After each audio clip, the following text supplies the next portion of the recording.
My name is Dr. Adrian Nektarios. I am a Greek Orthodox Christian, an American by birth, and a man of faith who once believed all things, no matter how twisted, could be explained through science or redeemed through truth. Professionally, I serve as a neuroscientist, clinical psychologist, and SCP government consultant specializing in neurobehavioral anomalies and psychological containment. For years, I have examined dangerous minds, but none compared to Subject D, codename Draguelia, though officially classified under extreme Machiavellian pathology. Draguelia defies every diagnostic structure. He is not simply ill, nor simply evil. He functions by a moral inversion so precise, so deliberate, that it feels less like madness and more like doctrine. As a Christian, I am expected to see the image of God in every person. I confess here, with trembling honesty, that when I look into Draguelia, I see nothing of the kind. Instead, I see a mirror, one that reflects not only his victims, but myself. And I fear that in studying him, in writing these words, I am being studied in return. Draguelia is not a patient. He is not even a subject in containment. He is a presence, and one that seems to recognize whoever dares to read about him. Classified document. Level 6 clearance required. Do not duplicate or do not distribute. Case file redacted. Subject codename Draguelia. Compiled by Redacted, Federal Psychological Operations Division. Status: uncontained or active. Subject overview: Draguelia demonstrates traits aligning with high-functioning Machiavellianism compounded by an obsessive philosophical code. Unlike Peter Curtin, whose compulsions were chaotic, impulsive, and sadistic, Draguelia exhibits absolute restraint and selective targeting. Operational pattern: identifies individuals exhibiting narcissism, deceit, or exploitation, the winners, subjects them to a psychological, dismantling process he refers to as the humbling outcome. Victims report prolonged states of fear, paranoia, and degradation, often leading to collapse of their social and personal structures. Simultaneously, Draguelia empowers social outcasts and loners, the losers, granting them spoils, financial, social, or psychological, from his broken victims. Psychological diagnosis: primary traits: calculated cruelty, heightened self-awareness, inverted moral compass. Disorder classification: not formally diagnosable under DSM-5. Behavior exceeds recorded psychiatric frameworks. Evaluator's statement: subject is not delusional. He knows what he is. He knows what he is doing. Unlike conventional predators, Draguelia operates with discipline. His violence is not release, but ritual. He believes himself a corrective force, leashing the corrupt until they collapse under the weight of their false superiority. Anomalous patterns: survivors experience identical hallucinations, dream states. A man with slicked-back black hair and a grand goatee beard. Eyes glowing a muted orange, unwavering and inhuman. Whispered phrase: winners bleed, losers thrive. Inability to escape the sense of observation. Mirrors, windows, and dark screens often perceived as reflecting him, though not visible under surveillance equipment. Victims frequently develop tachycardia, insomnia, and derealization symptoms, believing they remain on his leash long after contact ends. Incident report redacted. Agent recorded elevated heart rate and breath irregularities while reviewing case files. Subject reported a feeling of being watched and a reflection in the monitor's black screen not matching his own. No foreign entry was detected in the secured facility. Note: the agent is now on indefinite leave after declining further debriefings. Personal note: unauthorized addendum. I am breaking protocol to write this. Even now I feel him. It's not a metaphor. My office is empty. The cameras confirm it, yet there's a weight in the corner of the room. like his attention alone is pressing the air thinner. If you are reading this file, you've already made contact. He favors readers who show curiosity, who dare to study him. That's when he steps through. That's when you start to notice him in glass, in silence, in the way the room feels heavier once the lights go out. This report will likely be my last contribution to the division. I've sealed the room, but his reflection is still here. He doesn't need to be in the room. He only needs you to know he is. End of document. Warning: further viewing of this file increases risk of subject recognition. Case file, Subject D, alias Draguelia, compiled by Redacted. Status: ongoing. Subject remains uncontained. Clinical observations: Draguelia's presentation defies ordinary psychopathology.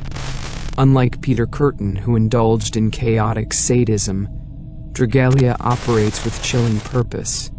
His actions are neither random nor driven purely by gratification. He functions by a strict, self-imposed code of selection, isolating individuals of bad character as his victims, those who manipulate, exploit, or revel in superiority. He does not kill indiscriminately. He studies his prey, dissects their habits, weaknesses, and hypocrisies, then subjects them to what he calls the humbling. This process is not purely physical but psychological. He destroys their illusion of dominance, reducing them to trembling animals before he decides whether they will live or die. Survivors report a worse fate than death, an ongoing sensation that they are still being watched, still on his leash, even years later. Unique trait: Draguelia inverts natural order. He targets winners and rewards losers. Where others would pity outcasts, Draguelia feeds them the spoils of the powerful he has broken. To him, the forgotten are the fertile soil, while the proud are rotting fruit fit only to fall. Disturbing paradox: Draguelia exhibits no clinical remorse. Instead, he justifies his acts as moral correction, insisting he is restoring balance. This twisted Machiavellian logic protects him from the collapse into guilt that destroys most killers. His conscience is not absent. It is weaponized, sharpened into something alien. Evaluators note confidential Draguelia leaves no evidence, yet victims and their families describe identical patterns. Dreams of orange eyes glowing in the corner of darkened rooms. An emotionless voice whispering, "Winners bleed, losers thrive." The uncanny sensation that mirrors, windows, even the black screen of a turned-off phone conceal his reflection, just beyond visibility. I must confess something disturbing in this report. While compiling these notes, I too felt observed. Even now as I type, the feeling persists, like his gaze has shifted from the subjects of my study onto me. The air is heavy, my pulse quickens, and I am beginning to question whether writing this file has marked me. If you are reading this document, do not be comforted by distance. Draguelia chooses readers as easily as victims. His code does not protect you if he deems arrogance in your heart. If at this moment you feel watched, it is not paranoia. He enjoys the moment when you finally realize you are no longer alone. End of file.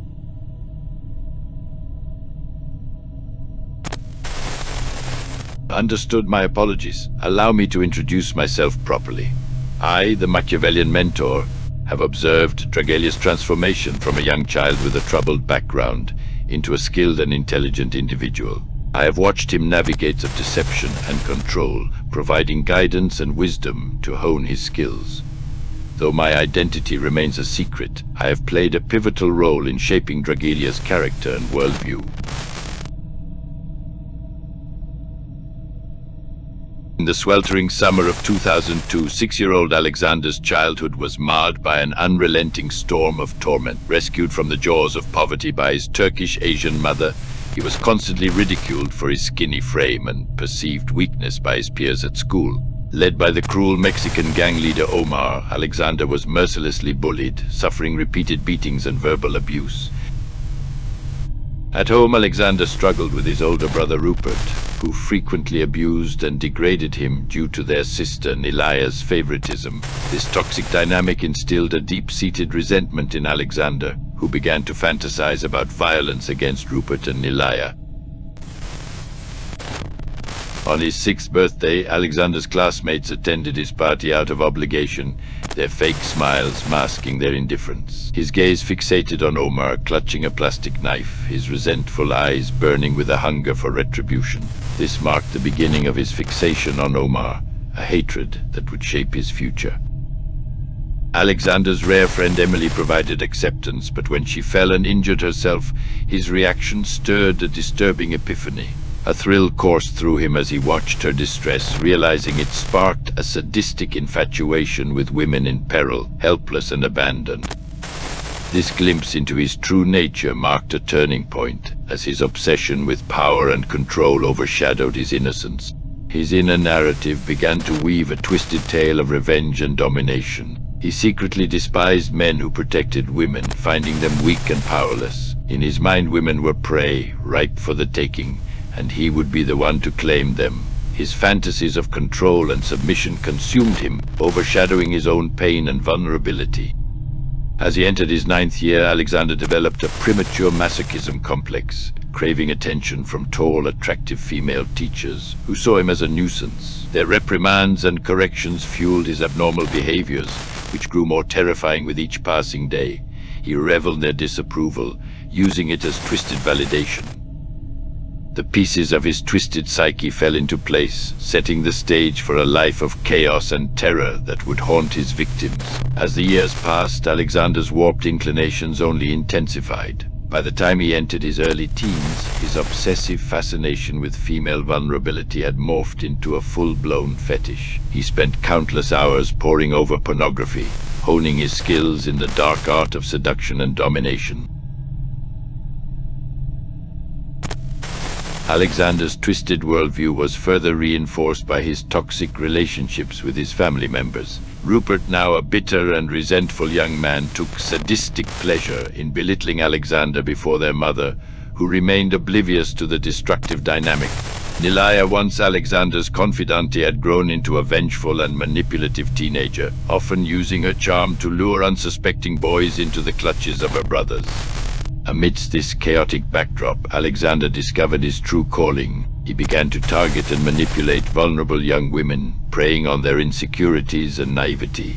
His initial exploits were small, petty acts of cruelty, stealing their belongings, spreading rumors, or orchestrating humiliating public events. However, as Alexander's confidence grew, so did the scope of his depravity. He graduated from low-level bullying to more sinister activities such as stalking, blackmail, and ultimately physical violence. The thrill of dominating and controlling others became an addictive high, fueling his insatiable hunger for power.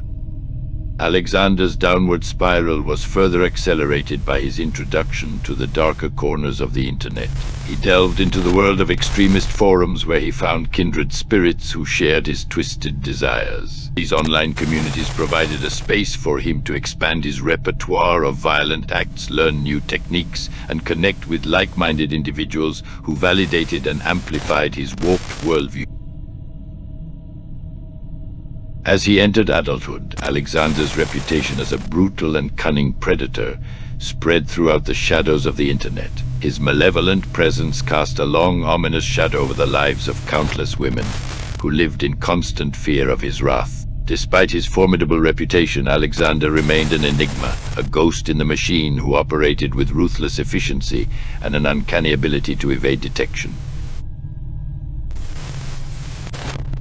His victims knew only too well the terror he inspired, the way their lives could be reduced to a nightmare of his making with a single well-crafted message or a cleverly planted rumor.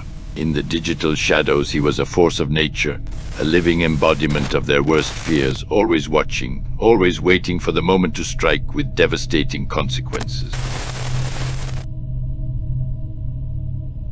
As his legacy of fear and suffering continued to expand, the world watched in dread, knowing that the monster they had created would roam free, forever haunting the digital shadows, waiting for his next victim. Like a phantom, he existed in the gaps between reality and the digital realm, stalking his prey with deadly precision and sadistic delight. The shadows of the internet were his hunting ground, and the nightmares of countless women were his trophies, fueling his insatiable thirst for domination and control.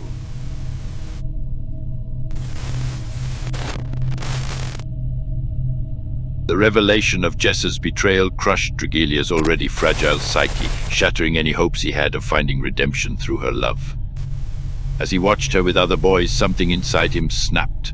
His mind warped by obsession, he concocted a plan fueled by vengeance. With calculated precision, Draguelia unleashed his revenge porn on the internet, exposing Jessa's secrets to the world. But his retribution didn't end there. Okay, here's the revised narration starting from the correct point. As a young teenager, Draguelia's heart was shattered when he found out that the German girl Jessa he had fallen in love with was not the angelic savior he had imagined. Rather, she was leading him on while secretly engaging in intimate relationships with other boys from their high school.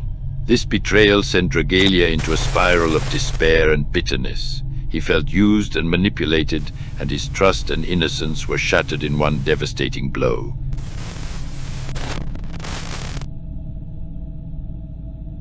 He couldn't believe that the person he had invested his heart and soul into, believing she would bring light and salvation into his life, had turned out to be a traitor. The pain and humiliation he felt were overwhelming, feeding the dark and vengeful thoughts that had long been simmering inside him. He decided to take his revenge to the next level. He wouldn't just expose Jessa for her betrayal. He would not only hurt her, but also the people closest to her.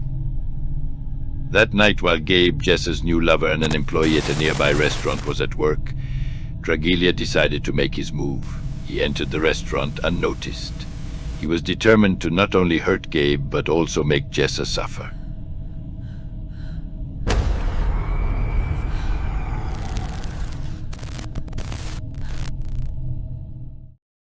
Attention. All those who are tired of being disrespected and treated unfairly, listen up. It's time to take control of your life and learn the rules of respect. Stop letting others manipulate and take advantage of you. Subscribing, liking, and following this video will help you break free from the cycle of oppression and take charge of your own destiny. So join us today and take the first step towards a more empowered future.